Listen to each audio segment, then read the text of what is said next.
There's a part of your boots you almost never think of until at least you felt lace bite, wet socks, sand sneaking in, or ever wondered why one pair of boots feels perfect while another feels like medieval torture.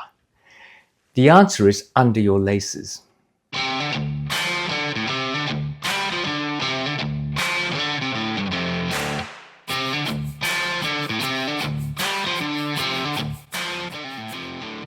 G'day, welcome back to Bootlosophy, and my name is Tech. This video was filmed on and comes to you from a Whadjuk country. If you're new here, this channel is all about the details, right? Construction choices that don't always show up on spec sheets, but absolutely show up once you start wearing your boots. And today's topic is an example of that. Today we're going to talk about boot tongues, why they exist, how they're designed, and why they matter way more than most people realize. The tongue is not the most exciting part of the boot, you know. I mean, it's not why people buy boots. It's not why brands market their boots even. But it has a huge impact on comfort, fit, lace pressure, and weather resistance. And if you've ever wondered why two pairs of boots that look similar feel totally different on foot, the tongue is often a big part of the answer. But before we get into the different designs, let's do a quick bit of history. Early footwear, now think ancient sandals or maybe simple basic moccasins, they didn't have any tongues at all. They were either open designs or single piece constructions that wrapped around the foot.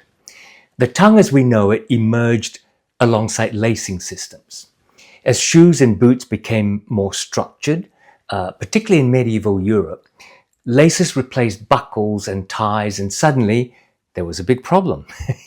You had pressure from laces directly onto the instep and gaps where dirt and water could ingress.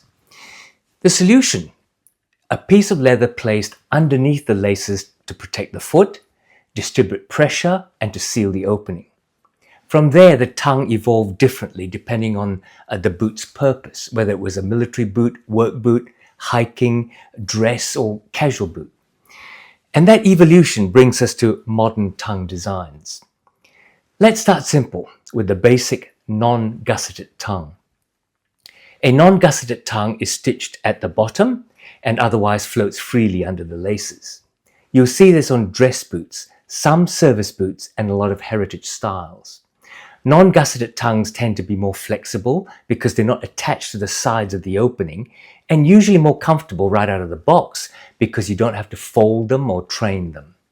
They also keep the boot lighter and cleaner looking. However, they don't really seal anything out, so water can get in and dust can get in, and the tongue can drift from side to side. If you've ever stopped midday to recenter a tongue, this is why.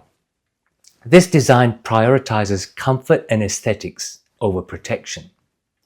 Then we move into more functional territory. A gusseted tongue is stitched to the quarters, either partway up or all the way to the top. Partially gusseted tongues stop around the midfoot or ankle, about 4 or 5 eyelets up usually.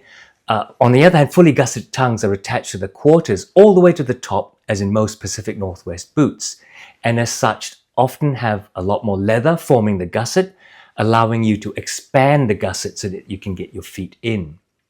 This means that with all fully gusseted boots, you need to train the tongues to fold over your instep. Gusseted tongues keep more water out, keep more sand and dirt out, are easier to stay centered, and they do add structure. That's why they're common on work boots, hiking boots, and military style boots. On the other hand, they can make the shaft of the boot stiffer around the ankle and requiring more break-in time, especially if you have a high instep. This is a function-first design. Amazing when you need it really, but perhaps unnecessary when you don't, like, on a city dress boot. Next, let's look at what tongues are made of. First, a boot tongue can be lined or unlined. An unlined tongue is obviously just a single layer of leather, usually the same leather as the uppers of the boot. Unlined tongues can be more breathable, less bulky on your instep, and break in faster. The cons, though, are that with less material as padding, there is less protection from lace pressure, and where some unlined tongues are made from thinner cuts of the uppers leather, they can collapse and even crease over time.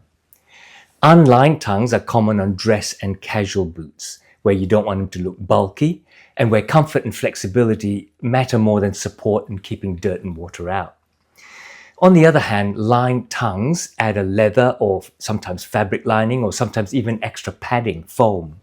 Some cheaper boots may have a tongue made entirely out of foam and textiles for more comfort and to save cost. Lined tongues are better at pressure distribution and are more comfortable under tight lacing. They can also give the instep of the boot more structure. Lined tongues are arguably less breathable though. They can feel uncomfortably stiff sometimes and can cut into your ankle when you flex as you walk, and definitely takes a longer time to break in. Before I finish, let me talk about something small that makes a big difference. Lace keepers. Their job's simple. They keep the tongue centered. Common types include leather loops.